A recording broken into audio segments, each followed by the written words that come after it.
Ahoy, hoy, friends. Welcome to the Salon. So excited to be talking about season 2 of Star Trek Prodigy, now on Netflix. Watch it. Watch all of it. Rewatch it. Episodes 9 and 10 today. Before we get into anything, congrats to Krista. You nailed it. Your prediction, Wesley Crusher, is the aforementioned traveler slash oddly communicating with these children. We'll talk about it. It's a little weird, but it's fine. It's all above board. Speaking of being above board, a disclaimer before we get into this episode. Star Trek Prodigy is a wonderful addition to the Star Trek franchise. It is for everyone, but as you know, it is slightly geared towards children and families as well as everyone. This show, however, is not. So if anybody stumbled upon our YouTube channel because you're like, I love Star Trek Prodigy, let's see who's talking about it. This is not a kid-friendly space. Please just know that now. We curse, we drink, we get high, we use substances legally, we have fun. Cheers to the universe, to the koala, to the great koala. And with that, welcome to the Salon, everybody. Like I said, we are discussing Star Trek Prodigy Season 2, Episodes 9 and 10. But, as always, before we can truly get into the episode, we must, of course, set an intention.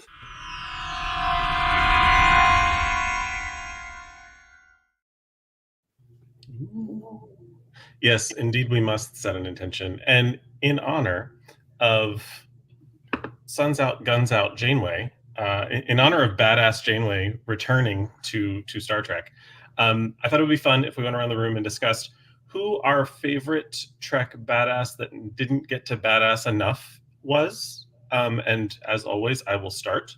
And I'm going to go with someone who I've mentioned a few times before, but not necessarily in this context. I never get enough Keiko O'Brien. And I feel like there were plenty of opportunities for more Keiko. I feel like there were more opportunities to have her not only science the shit out of stuff, but be just a little bit more of a badass. We know that she can do it. We know that she was very forthright when she needed to be. And we just didn't get to see it enough. And I'm not saying it would have necessarily been a tank top and destroying macro virus situations, but I think she could hold her own, and I would like to have seen more of the badass side of Keiko. With that, we will go around the room, and I would love to hear who your badasses that didn't get to badass enough are, and we will start with the lovely and talented Kristen. I'm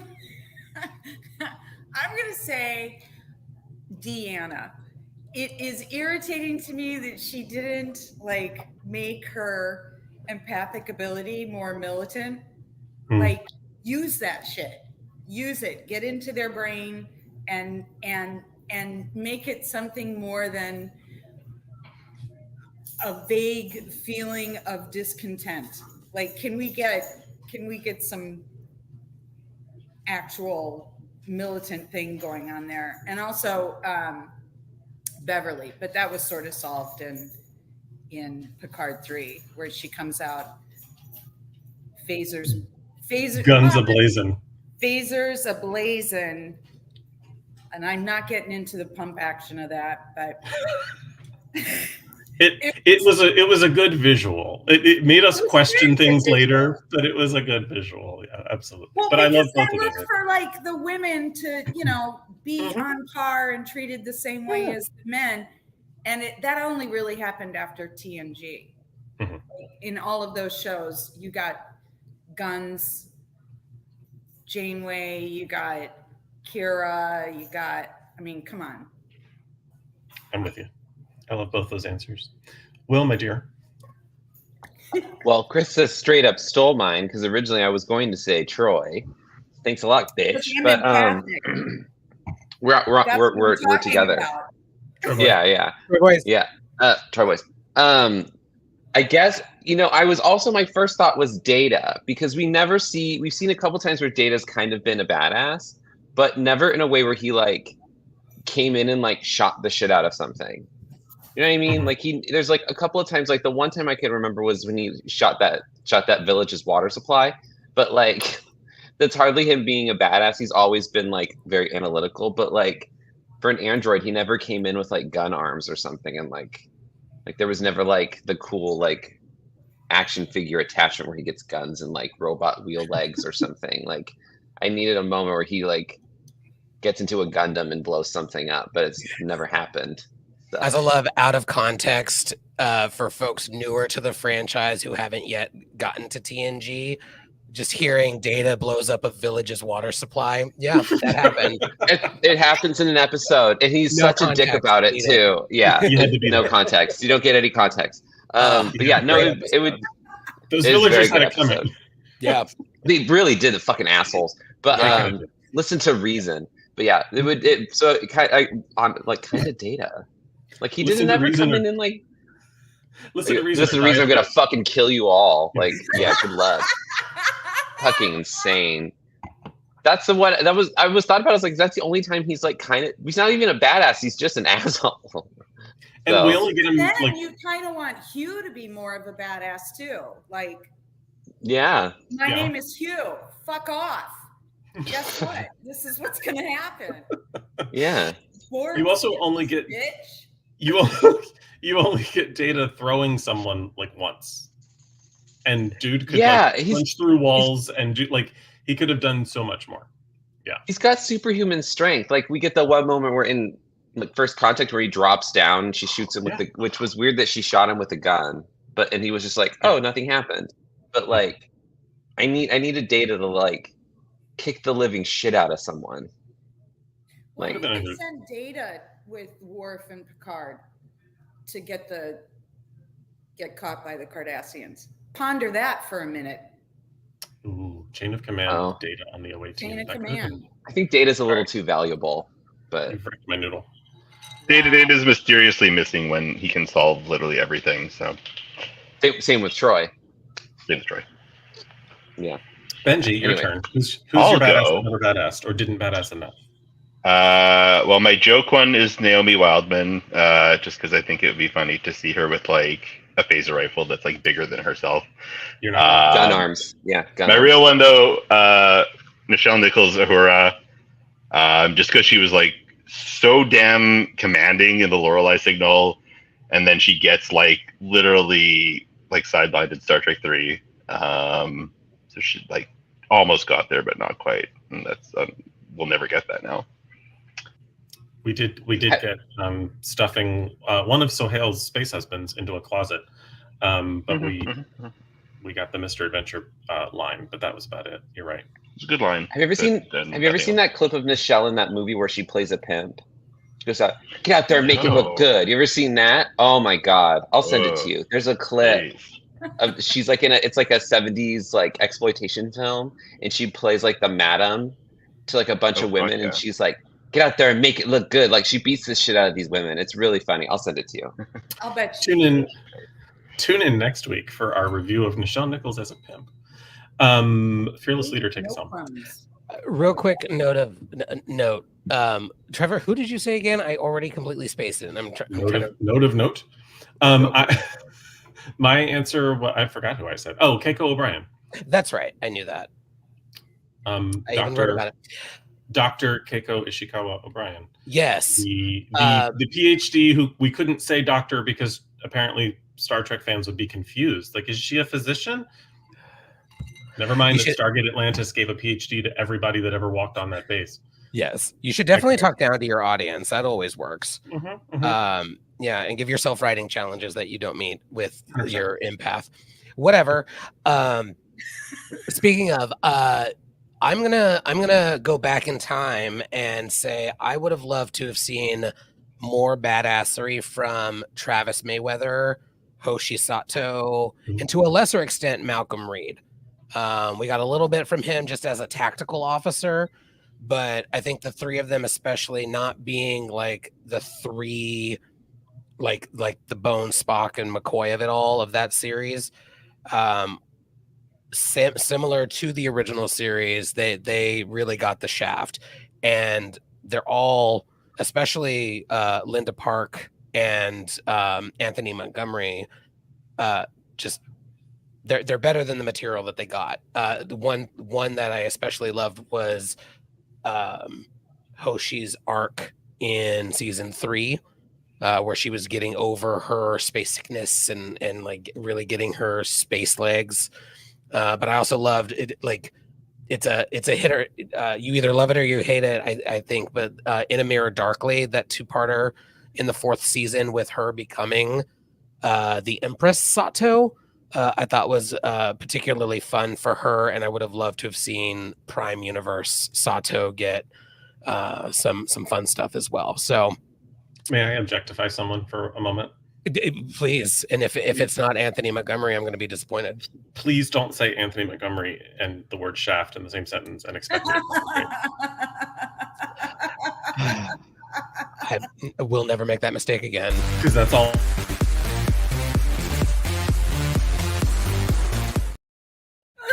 I literally, I heard that part of your story and then I didn't hear the rest.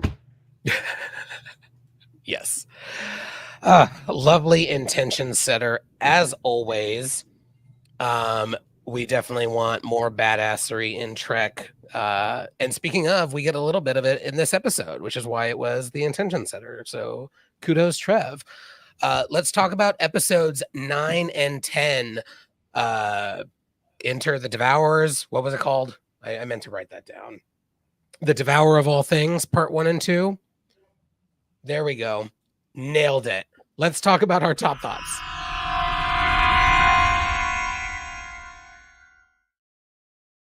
I'll kick us off. I loved these episodes. Not only the fun reveal with Wesley, the traveler, the traveler.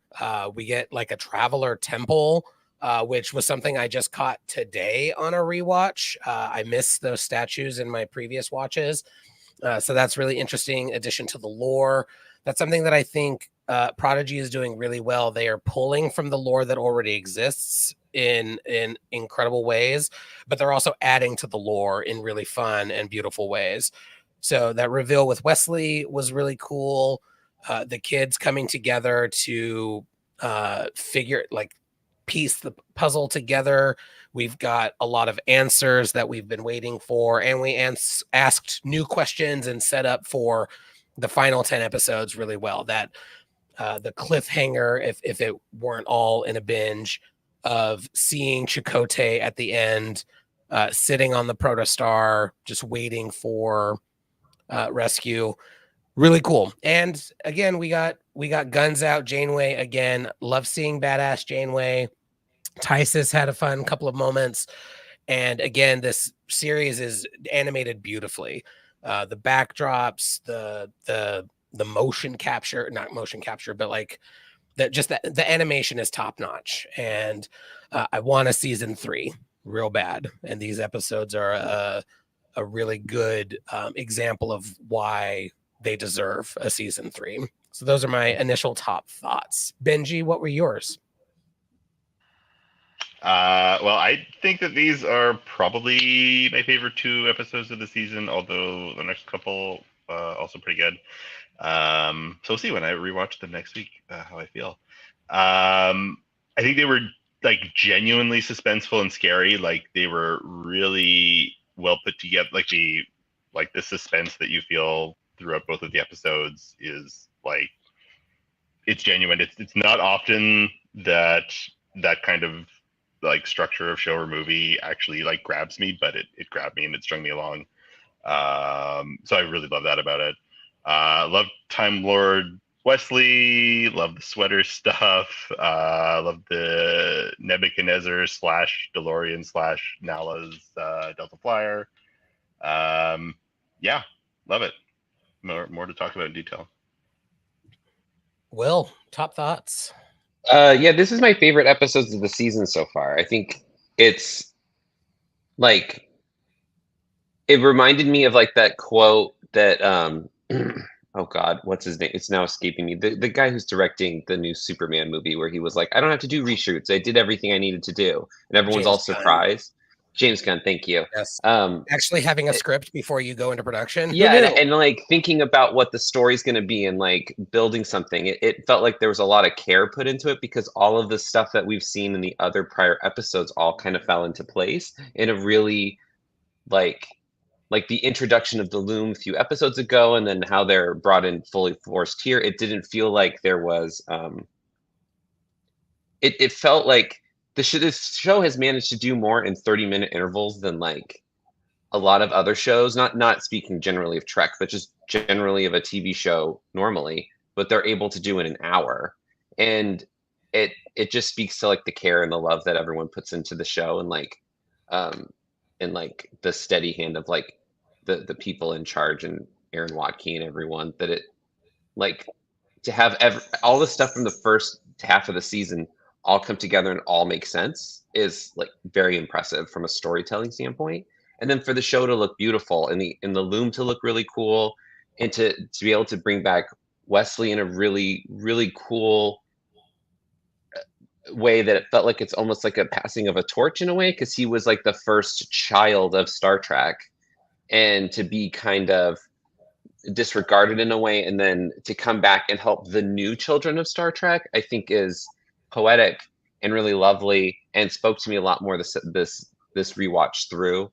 And just like, I don't know, we got badass Janeway again. She pilots a shuttle like a crazy person. Like these episodes are like, it's like the show felt like it, like most Star Trek shows don't find their beard until the third season, and this show's managed to find it in 2. And it's like, why, like it just, then I started, I don't know, like it just got me pissed as well, because I'm like, Paramount, why would you not want to release this show? Like it's infuriating because it's well written and it's thoughtful, and there's so much going on that appeals to both younger people and to adult fans. It was just, anyway, I'm gonna get on a rant, but no, lovely, really, really enjoyed what's happening. Thank you, it's incredible. All right, Krista. Krista, your top thoughts on these episodes. I You well, wait real quick. You called it. So I for did the it. audience, Krista has been watching these as we have been doing the Salon. So she did not get to these episodes at all and avoided spoilers. But y'all may remember from several weeks ago, she's like, you know what? I think it might be Wesley. It might be a traveler. It might be Wesley. You nailed it. So kudos to you. It just made sense in my head at the time. I'm so glad that he's here. I yelled out loud. I was like, oh my God, I was right. I guessed right. I think the thing that struck me this time as I was watching is what is so fantastic about the animation is that it requires no sets, but the world building and the detail, and just, it's so extravagant. And I just love it every single time they go to a new place. It's never phoned in. It's always complete. And I love it. I love that they introduced Wesley. I love that Janeway suggests that the traveler people are predators. I just thought the kickback to the sweaters. But mostly I liked Will Wheaton being very comfortable being Will Wheaton, and Will Wheaton playing Wesley, and he's so nerdy and he's so excited. And it's funny that he is surrounded by, as Will said, surrounded by these kids that are equally very similar to him, but they're sort of side-eyeing him like, this guy's a grown-up and we've heard a little bit about him. But and I also like that we're halfway through now, and everything that's been built up, they're now all back together again. And I just have one question. I don't understand how Zero got to keep their body. My understanding, and not to spoil anything because you're watching along with us weekly, his body may start to deteriorate now that he's not on that planet, but it wasn't like a kill switch as soon as he left. Okay. I also I really liked the therapy relax lounge with the elevator music and the lava lamp. It's the lava lamp that made it art. And the green phone. It could have been any color, but it was green. And I'm really hoping that by the end, the other person on the other end of that phone is Beverly.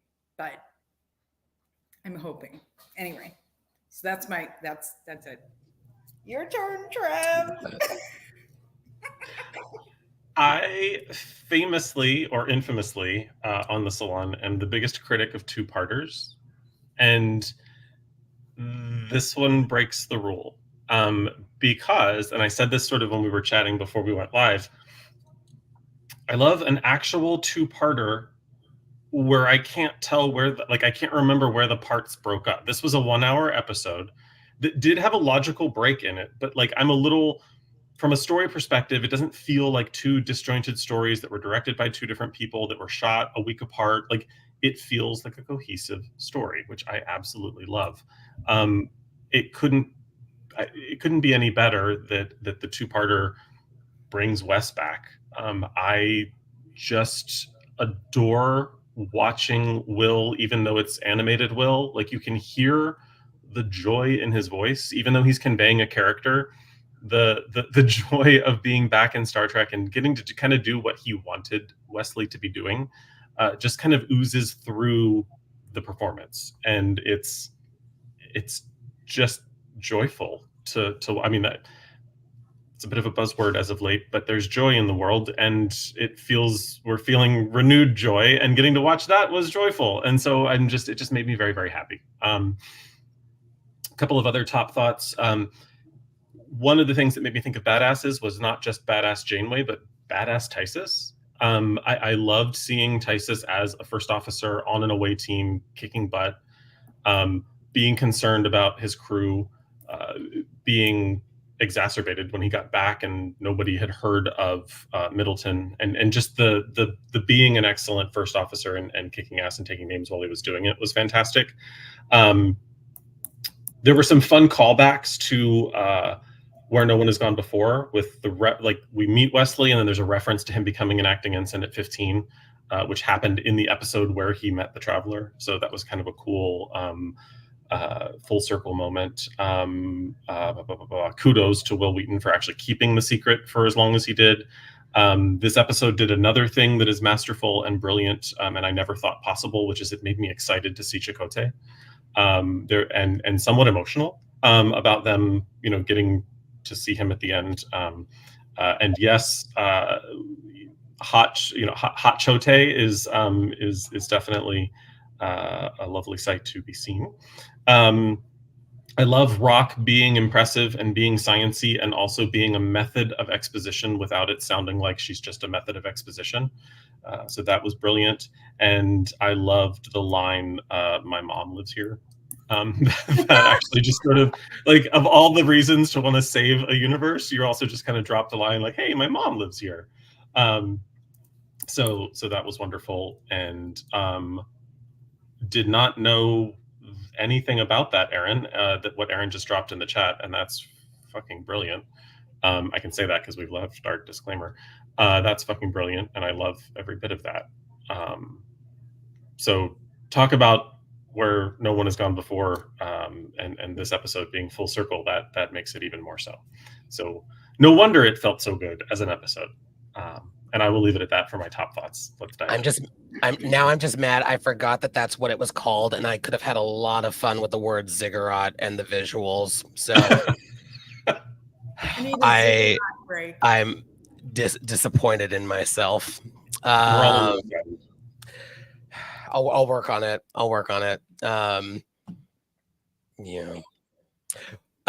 Excellent top thoughts. Before we get into deeper dives in various plot bits, wanted to let folks know towards the end of this episode, we are going to have a couple of fun announcements about some ongoing Salon projects, and we want to open it up to the audience to ask us any questions that you might have about us, the Salon, our thoughts on any particular Trek, these episodes or any. Don't ask me about the original series unless you want my unvarnished thoughts, but do ask me about Deep Space Nine so I can talk about Nana Visitor and ad nauseum. So think of any questions. We'll do that towards the end, along with some project announcements. But with that, let's get into back into these episodes. Thought your way into this really cool fucking planet. The show is beautiful. On the rewatch today, I noticed this. I was like, oh, all these cubes. If anybody in the chat wants to mention if a fan theory about a potential Borg connection to this technology, would not mind knowing more about that.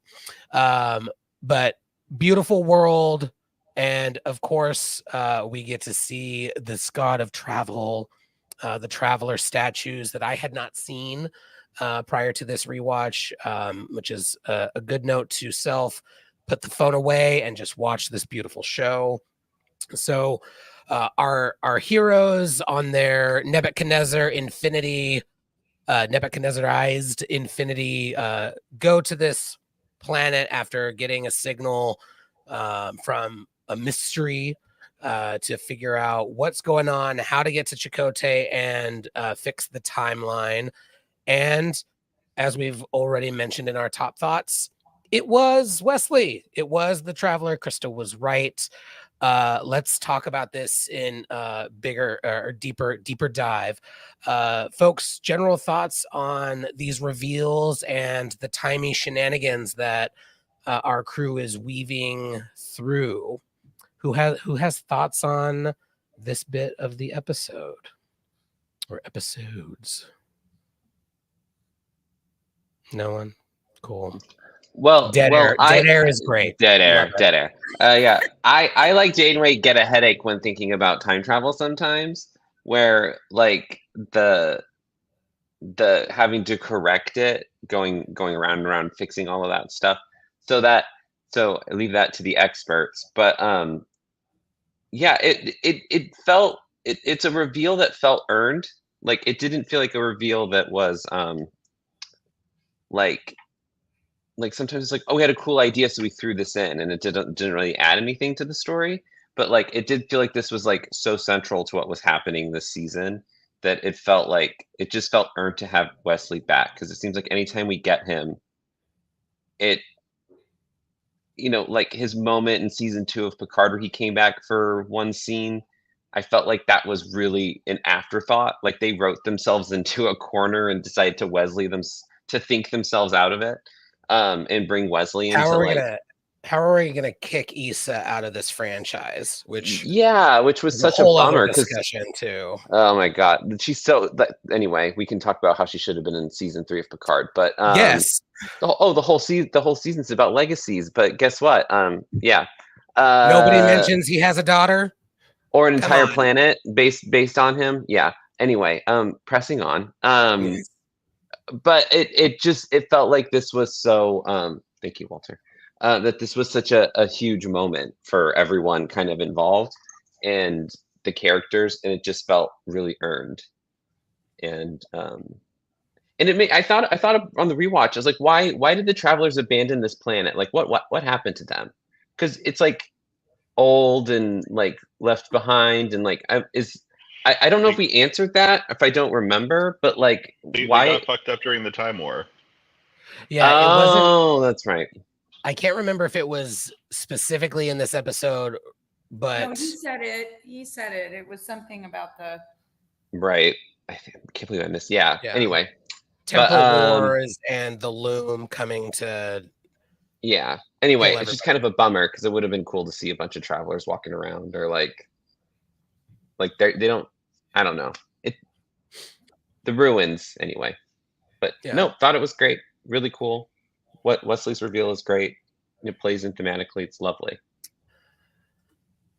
I thought it was fun that they went through the different timelines. That he was like, there's Prime, there's Mirror, there's this, there's Mycelial. Yeah. Oh, no, we don't have that one. No, we don't have that one.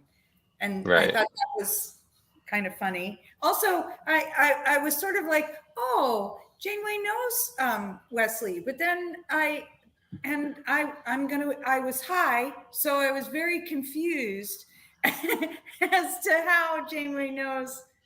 I wasn't, and I was still confused, but you know, they all know Wesley. they're all from the 24th century. They know each other.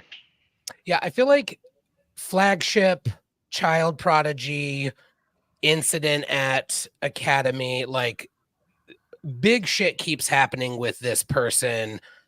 So I feel like a captain and an admiral would be aware. Like I do feel like far less. In fact, I don't feel this way about Prodigy at all. But in some of the other shows with the referential stuff, it does feel it can feel a little small universe. Like, how do they all know each other? There are supposed to be supposedly thousands of vessels. In this particular case, it really did work for me because I was like, Admiral Janeway. I remember in Voyager many times she would have to consult the database because she couldn't check in with Starfleet. Right. She would have to be like, what's something similar to this bullshit I'm dealing with by myself? And Wesley and the Enterprise, who were referenced in Voyager plenty of times, the Enterprise in particular with Q and the Borg, I feel like it really does work for me. Like, oh yeah, he has a big enough universal arc. Some shenanigans are happening. And Beverly was chief of Starfleet Medical. So the connection to that family would probably be in the news. Janeway was in like a TNG movie, so I mean, she knows Picard. Picard randomly knew 7 of 9. They're all just all in there. I would also, and I have a reason for that one too. The XB connection, like you would probably seek each other out, right, as like a support group. That actually, the fact that Janeway knows of Wesley, because she didn't know him, she knew of him. Like they didn't have dinner together last week. Like they were just, she's like, oh, you're Wesley Crusher. Like Wes knowing who she was as a traveler, him knowing who Captain Janeway was would make sense. Her recognizing him and knowing him is actually makes more sense in Prodigy and is actually sort of a criticism of TNG in how small it made that ship. Like it was the flagship of the Federation. I'm sure it was all over the news, but it wasn't until Deep Space Nine that we even knew that the news existed. TNG never really addressed that. But DS9 actually told us, oh, there are still journalists and reporters. There's still news. And then obviously Picard showed us, JL being interviewed on the news. So it would make sense that this person would be known to her. Yes. I'll bet Janeway and Crusher were in the academy at the same time. They seem like the same age cohort. That's a good call. Read a comic about it. Wow, there's a fanfic.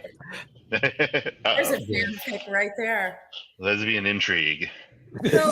So wait, so you're telling me I need to go back and listen to the whispers? Mm-hmm. Because I heard the whispers, and the whispers were we cannot interfere. That's one. I'm pretty sure I heard that one. I wouldn't lay money on it at the moment.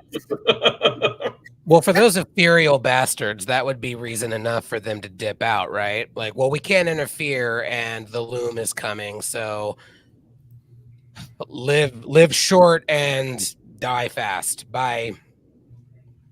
And then they think themselves into another dimension. Well, now we're all going to scramble to go listen to them, so I appreciate that. Yeah, but how much would you pay to have one of those machines? Like, how much would you pay to have, like, just to be able to stand on one of those little dots and be able to understand where I am right now? Stand on the dot. You get to go anywhere in any place, and you're supposed to be there because some really hyperactive guy that's very smart is telling you. I mean, I would be like, "Fuck yeah, let's do this." Cool. I love how coked up he Do I seems. have to pack? Donuts? Fuck, sure.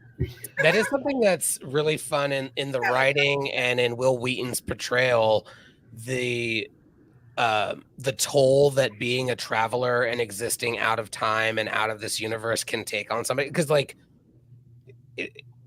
I cannot imagine like you are responsible for making sure bigger shit that's supposed to happen happens.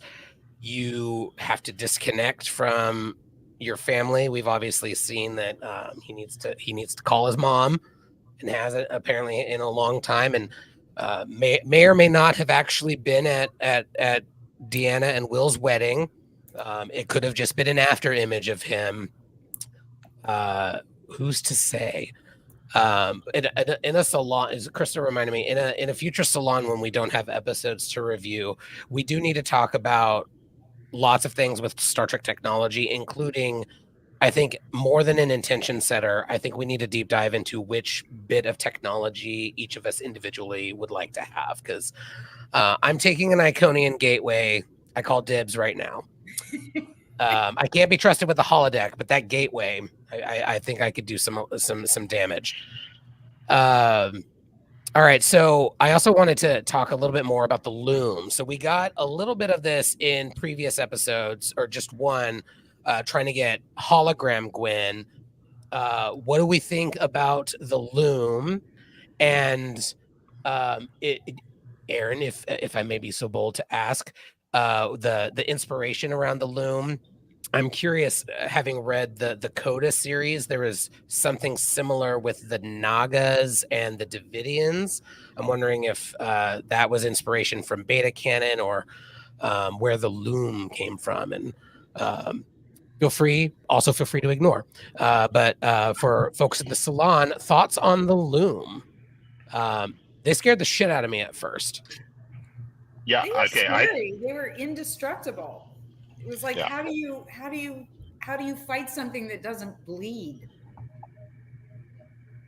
And like it's so rare to come up with like a new way to like freak you out or attack someone in like such an unconventional way that, like, you know, you erase them from existence so that you like wouldn't even remember them in the first place. Like, that is not just, that's worse than death. It's like beyond existential horror.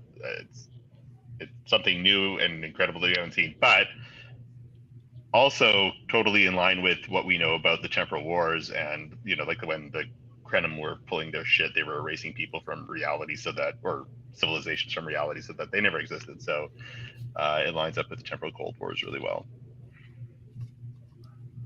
I love them. I like the name being the tie back to like space and time, loom, fabric, threads. Like the callback to that's really cool. And like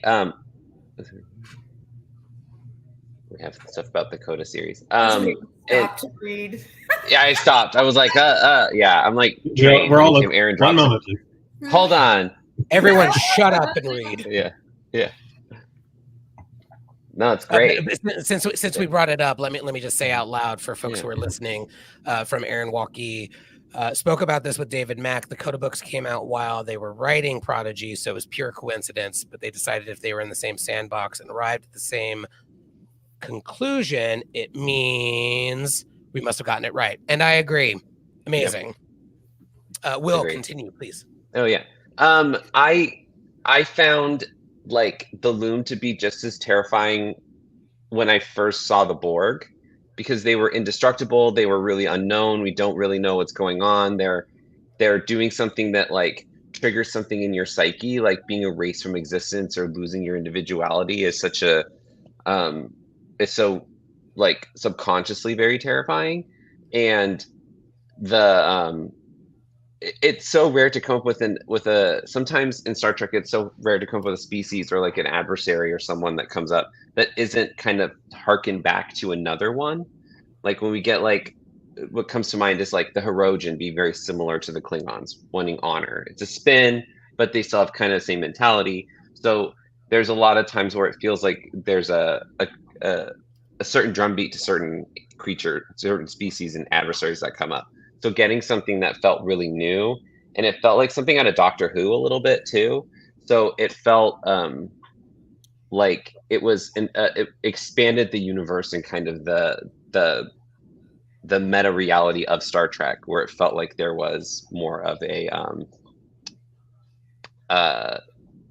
like it just wasn't like another bad guy with a bad guy with a weird forehead. Like it was something that felt really new and fresh and kind of extended the universe a little bit.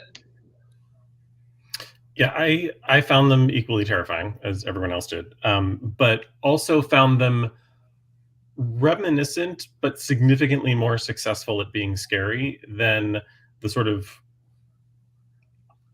unknowing, the motive unknown mechanical arms from the sky in Picard 1, and the motive unknown scary mechanical arms in Disco 2. In both situations, we were just like, oh no, scary mechanical arms. Suddenly, let's give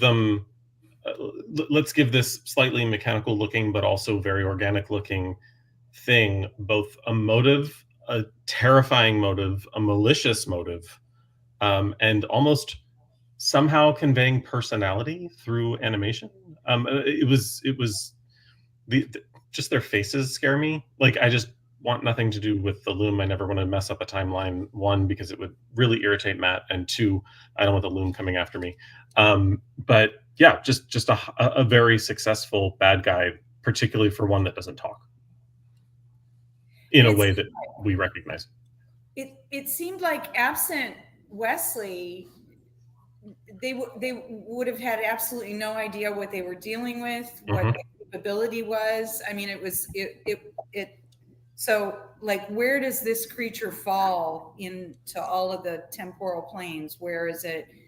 And it also reminded me of the little things that came down. Was it episode 7 and 8, where came down and changed? Y'all help me out. The art, the machine, the thingy, the computer that was like, oh yes, moved to perfection. I don't the Kazon episode. Huh? Yes. Yeah. And it also had, look, y'all were talking about mechanical arms. I'm just saying. No, you're not wrong. Arms. It's all about mechanical arms. It felt great, Jake. It felt fucking great, Jake. I was balling for 5 minutes. Okay. Also, the Loom gave us a way for Wes to save the day without Wes just randomly saving the day. I love that Wes was the hero of this particular story, like this bit of the story, without it being season 1, we don't know how to write this kid genius, so we're just going to make him annoying to the viewers. He actually fulfilled a logical purpose in the storyline, worked with others to make it happen. His solution spoke to the importance of this found family, which don't even get me started on that aspect of it because I fucking love it. There's a whole take on these kids, for lack of a better, our main characters coming together in a found family that is like, it would have been really easy for season 1 to end with them all finding their parents and living happily ever after. But that's not everyone's story, and it's not theirs either. And that's kind of beautiful, and I love it for people that didn't have that and people that find their found family. And anyway, I could ramble for ages on that. And it's great that they don't have parents, because we got to put these kids in danger, right? Absolutely. If we're gonna have a story, one thing that I loved about these episodes in particular, just moving us forward a little bit, the reintegration of Majel into the core group, who's been such a lovely addition to the show. Prickly at the beginning, a bit of an adversary to start, and then here in this episode we find out how critical she's going to be to the mission as we move forward. And this was something, it was referenced in the top thoughts, and I've talked about it before, but something that I really, really love about Prodigy, and I think anybody correct me if I'm wrong, but I feel like the time constraint of needing to do so much in 22 minutes, you have to get rid of the fluff that would exist in a live action hour-long show. The example that I've always been using has been the needing to convince characters who go through crazy shit every week that the crazy shit of this week is actually real and I'm not insane. And there's a great example in this episode of Tysus just being like, I know this person, the Admiral doesn't, the hologram doesn't. Oh, clearly this Loom doesn't just kill people, it pulls them out of existence. We already know that there's time shenanigans going on. I love that the fluff is taken out, and I love that there is no talking down to the audience in this show. And it would be so easy being geared slightly towards children and families, plus Trek fans, plus trying to expand the audience to lean into the child audience and dumb it down. And the best shows for children do not do that. I'm thinking of Avatar: The Last Airbender. I'm thinking of Troll Hunter and others that are enjoyable for adults as well. And Prodigy fits beautifully in that mold. I love it. And having a tight 22 minutes to get shit done. Let's put these kids in danger and move the story forward. We have to get Majel back in, and we get some really fun twists and turns. Wesley was fully gonna allow Majel to be written out of existence, and I love that. I love the moral ambiguity. The like, no, we can't risk it. And he recognizes his mistake later on. I just love it. Thoughts on Magel's addition to this particular part? Trevor's articulating wildly. Let's go to Trevor. I'm sorry. I just have a quick callback, and it's only cool if it follows, Stan, what you just said, which is Wes making the decision to sacrifice someone was the fear that he had to face in his Academy trial test in Coming of Age Season 1. You're welcome. Sorry. It came to me like a bolt of lightning, and I had to share. I like the imagery of Star Trek being better for someone named Majel being included. And so the solution had to contain her. And I like, and that may not have been the intention, but for me, my declarative statement is it was meant to suggest that Star Trek is where it is in part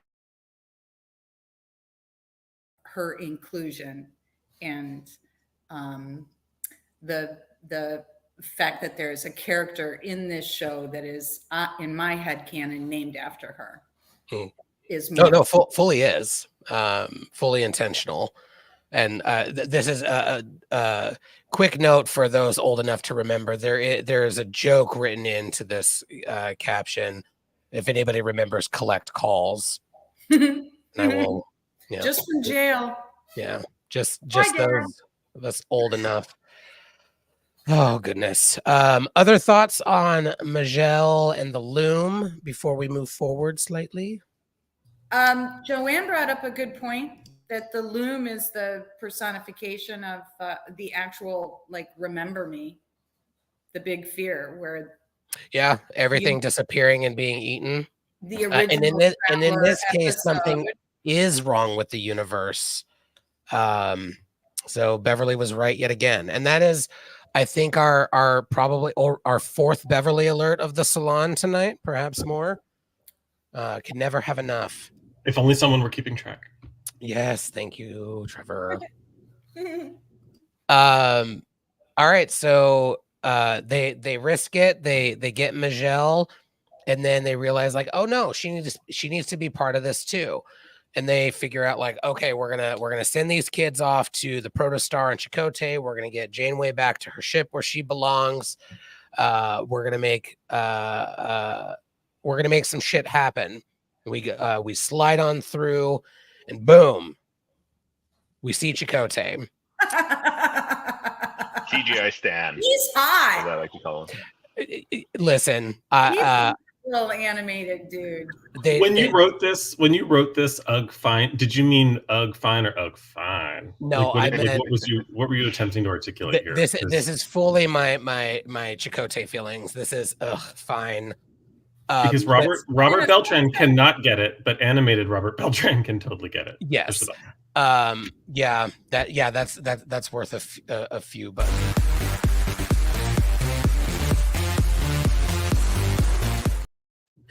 now listen.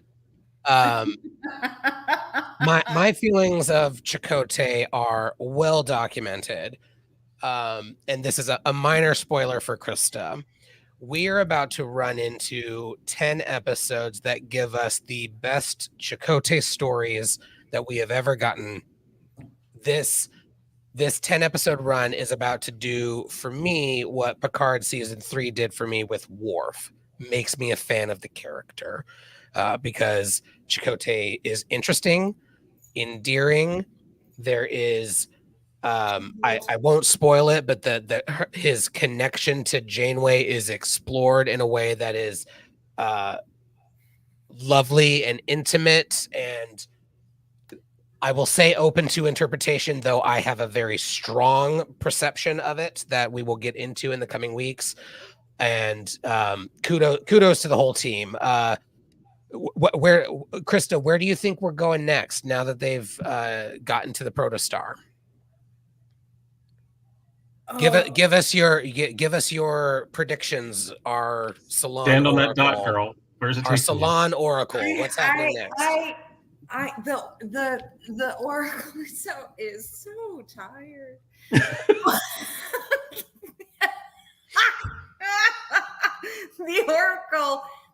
The Oracle is on her union break right now and has no guesses. I mean, I was sort of I have to say I was sort of disappointed that they shot Janeway back through the tube back to the ship and she didn't get to go with them as well. I kind of wanted that. And Chakotay looks good in a sunset. This is as far as I've gotten in guessing. I don't know. I mean, eventually they're going to have to be together, and I'm wondering if there's going to be some kind of like telepathic connection that begins to occur in the same way that the thinking is very important, and if there's going to be, that's going to start sort of generating, but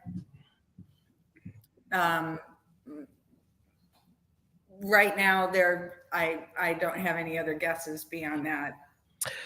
Well, everyone will have to join us in the coming weeks, Thursdays at 6:30 p.m. to see if the Oracle is correct in this round of predictions.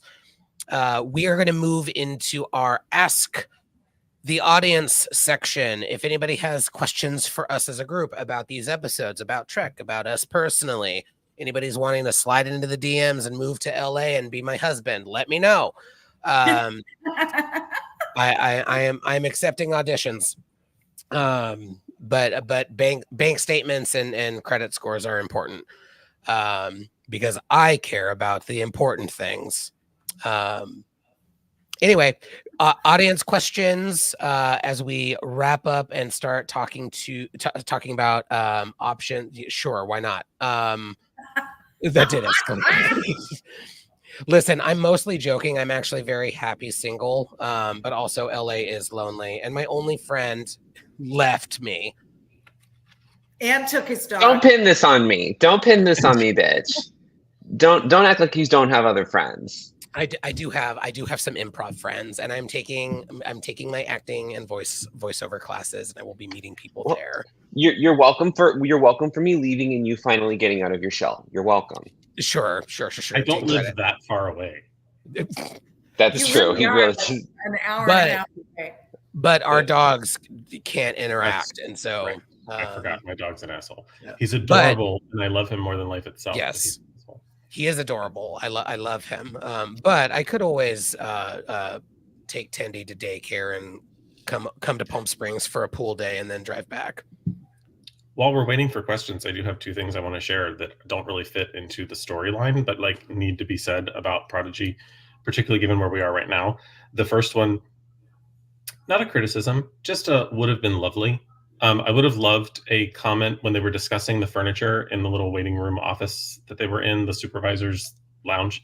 It would have been really cool if Will had said something, or if Wes had said, yeah, mid-century decor had a weird resurgence in the mid-2200s. Just referencing Strange New Worlds and the decor and the pilot of TOS. Actually, something interesting happens every mid-century. We get mid-century modern back. It's just a thing that happens. What if it does happen? That would make me so happy. Anyway, as a resident of the Palm Springs area, that would make me very happy. Also, I just like the existence of the Travelers and their shenanigans make every visual and continuity gripe from people that want to put certain series on on some sort of pedestal and never touch them. It makes all of those inconsistencies, for the sake of brilliant storytelling, make sense. And just there's now a built-in excuse in Trek lore. Yeah, like sometimes shit happens and suddenly there are touchscreens. Get over it. Like that all just makes sense now, and it was beautifully done. Time can will massive events to happen 10, 20, 30 years later than we originally thought they did.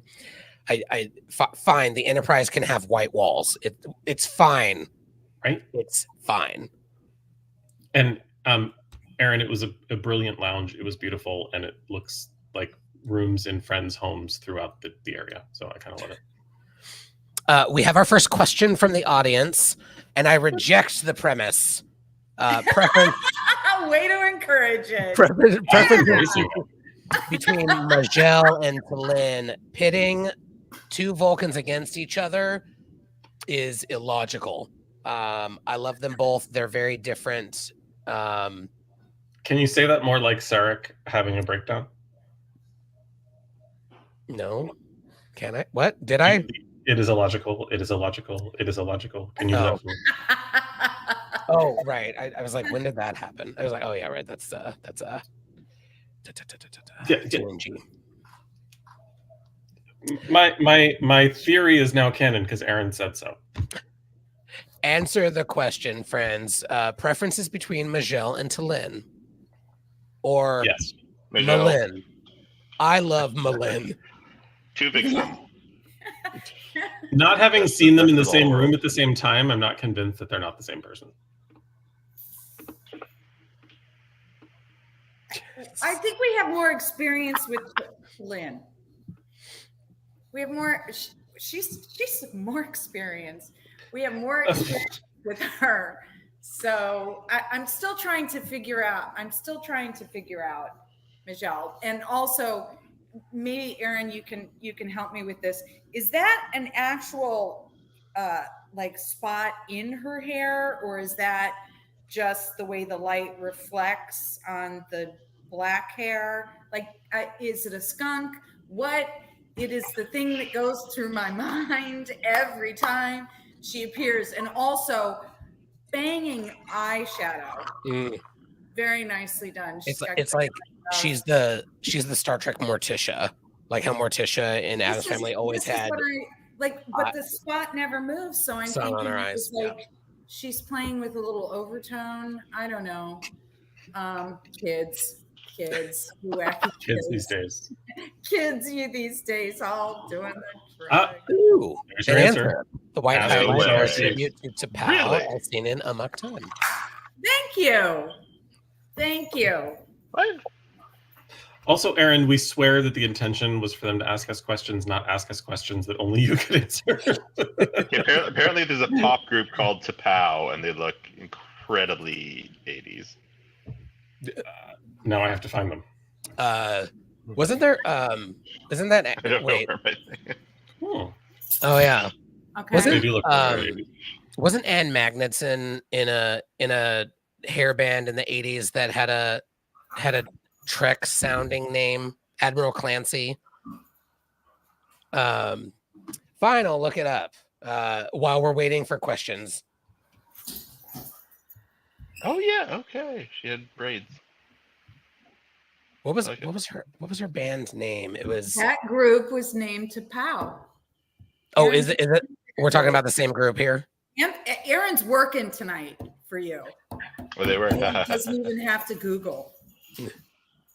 And I'm just calling him Aaron like we hang.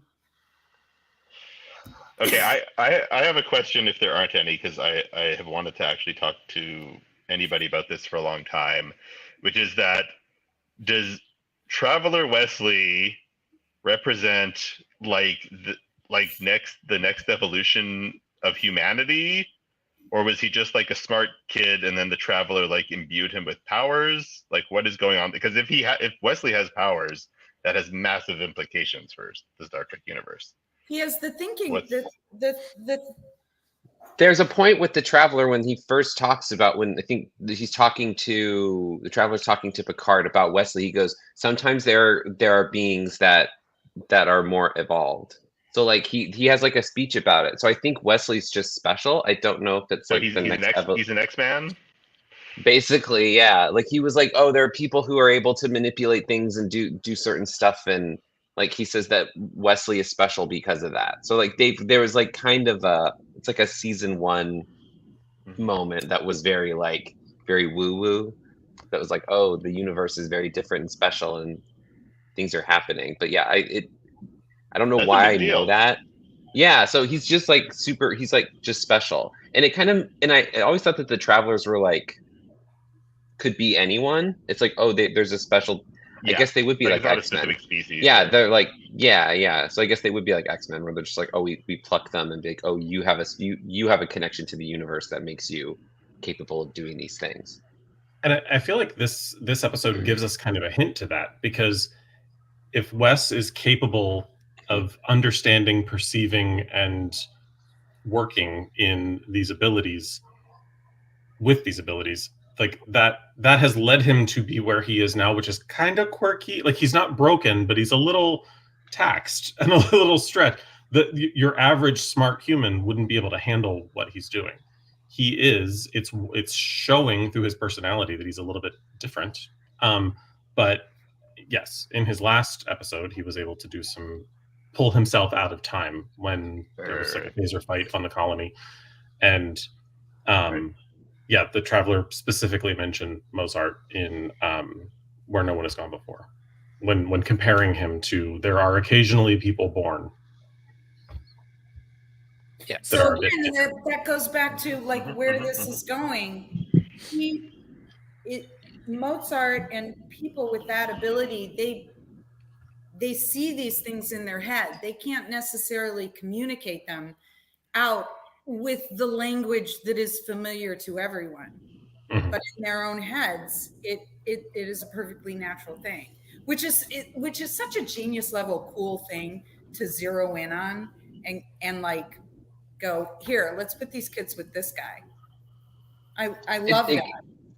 It's interesting because it kind of made me think about like nowadays how like we talk about neurodivergency and how about like the power of thought and one's own thoughts can change the universe even if it's internal. So like that's interesting for that to be with a group of younger people, that there's this idea that he's not wrong. He's just that his thoughts are just different. Like it's and like what a rapid change in the understanding of that we've had just in our lifetimes. Right. So what right. is it like? Yeah. No, of course. 350 years. Yeah. So I found it. For the record, Ann Magnuson was in several bands, including Bong Water, gave lead vocals for Bong Water, Tender Sticks, and the one I was thinking of, this is Admiral Clancy from Picard Season 1, was also part of a heavy metal band, Vulcan Death Grip. Wait, sheer fucking Black hoover. talks about that in like, God, I want to say High Fidelity. He actually references that band. I don't know why that's important right now. I just thought that maybe Dead Air would fucking suck. It doesn't have to be relevant.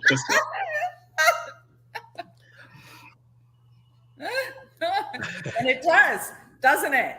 Bitches. Aaron again dropping the knowledge. And a great question from Chris with Aaron's knowledge following. So if the travelers understand thought and reality are the same, how close are they to the Q?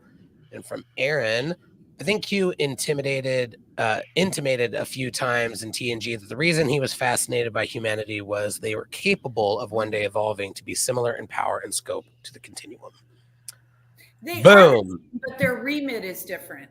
Like Q liked to kind of look at everything like a chessboard and everybody's a piece, and he likes to sort of play with them and fuck with them. The travelers, I think their remit was not to interfere, but to participate. Guard. Yeah, to participate in areas where it was necessary, but not to necessarily make their presence known. Like Q, he's Liberace. He can't not make his presence known. God, there's no way. Nobody's. By the way, great turn by Michael Douglas. Anyway, another segue.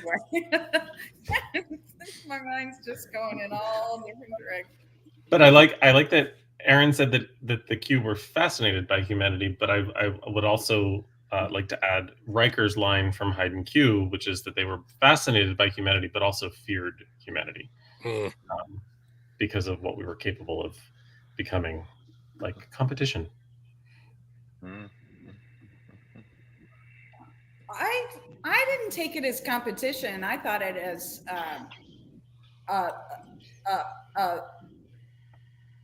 the capacity for hubris leading to massive amounts of destruction. You have to say it like Clancy. It's the sheer fucking hubris. The sheer fucking hubris. God,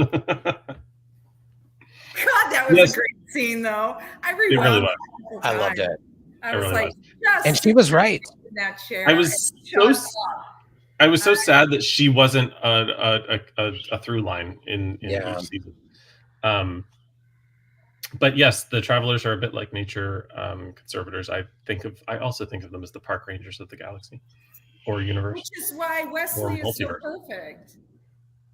That's why Wesley is so perfect, because he's not as we saw in the game. He could have played that totally differently and manipulated and all of that. That's just not in him. So that's what makes him a great traveler. Anyway, because I know him. Yeah. Now I have to try to remember what Yar said about him in Skin of Evil in her will, when she was sort of describing everyone. His fudge. Now I gotta look it up. Fudge? What? Fudge. This is a children's show now. I forgot the sheer fudging hubris. Woodwork. While Trevor is working on that line, because it will destroy him if he doesn't figure it out. And cause a fragment in the timeline. Others are coming up with any potential questions. A couple of upcoming announcements of upcoming projects for the Salon. Number one, thank you for being here on YouTube. Please do subscribe and encourage others to do so. You can follow us on Twitter and/or X, whatever you call it, and Blue Sky, also at Salon Trek. We also have two projects coming up. One, we are going to always be on YouTube, but we are starting the process of doing the audio thing as well. So we'll be available as an audio podcast on all of the places as soon as I figure out how to do that. So in the coming months, I'm about 99% over COVID. And once that is 100% and I have an ADHD hyperfixation on podcast audio, I will make that happen. So look out for that in the next couple of weeks to months. And we are also starting the process of putting together a website so that there could be a one-stop shop for folks who aren't thrilled with the socials. You can find us clips, different ways to engage with us, and this will be an ongoing project. We want to build community there. What that looks like, I don't fucking know. We're gonna figure it out together because it's community. But in the meantime, quick highlight, and hopefully I will be selecting the correct one. Yes. So this is our initial website. We'll have a couple of fun clips. Two that I really love that we did our Gay Panic at the Disco talking about queer representation, a separate Salon away team. This will be highlighted there. It's also on our YouTube channel.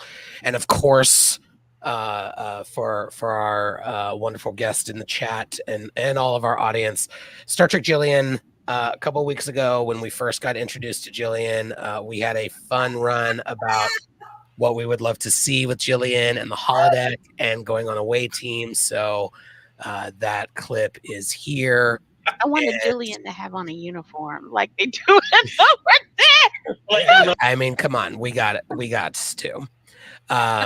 All of our social links will be there. Information about all of our saloners will be there, and we'll build community in a lot of fun ways. TBD. And speaking of building community, let's hear what a dead woman had to say about a child on the Enterprise D.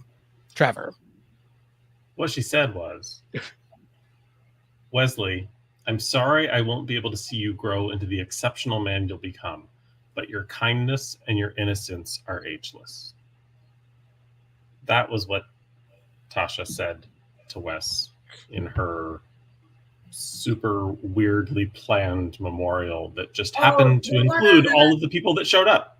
The one on Memorial Mountain? That's the one. The one on Yeah. I always felt like Tasha did that once a month. She was like, listen, I'm going to die.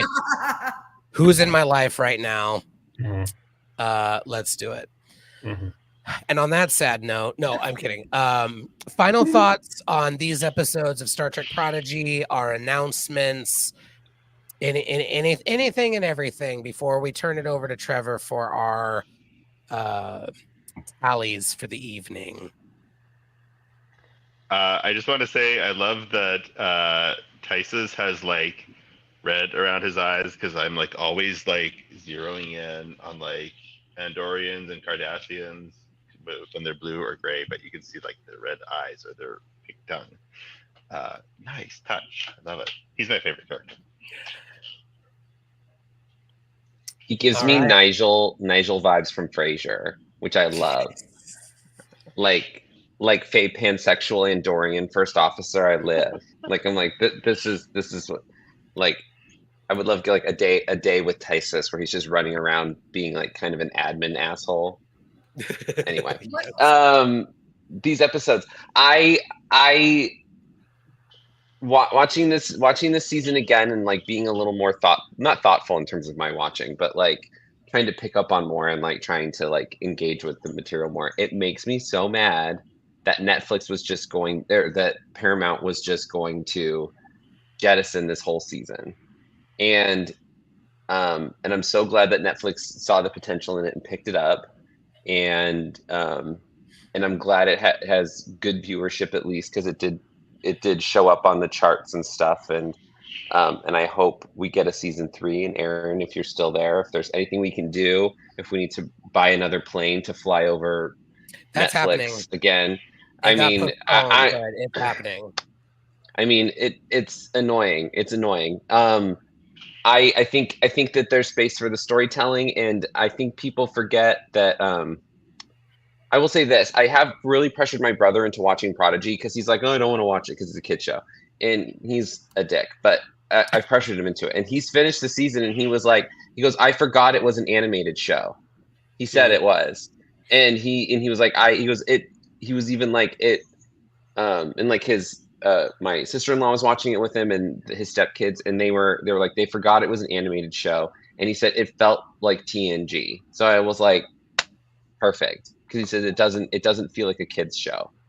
So I'm spreading the word. I have in my notes, like I think this is in my like top 5 favorite seasons in all of Star Trek. It's such a phenomenal, well put together season. It's just incredible. Yeah. All right, friends. I think that's a great place to wrap it. Let's get our tally from Trevor. How'd we do this evening? There were count them two problematic gay alerts, although I think one of them counted twice, but we're just going to go with two. There were 4 Bev alerts. The fuck. Bonus points, 404 bonus points to Joanne for Remember Me callbacks in the chat. 5,000 bonus points to Krista for nailing Wesley. I said what I said. 1,701 bonus points to Will Wheaton just for being lovely, and 2,000,004 bonus points to Aaron Watke for making me like a 2-parter. Yes, and also for being here. Thank you for being bored on a Thursday night. To all of our audience, thank you all very much for joining us. We will be back next week talking about episodes 11 and 12, 6:30 p.m. Pacific here on YouTube at Salon Trek. Please do subscribe, share it with your friends. We want to spread the word, and of course, watch Star Trek Prodigy on Netflix. Put it on in the background, rewatch it, tell your friends and family to watch it. Hit that thumbs up thing on it. I sound very old as I say it, but hit the thing. Anyway, thank you all very much. I hope you all live long and prosper. We will see you when we see you next week.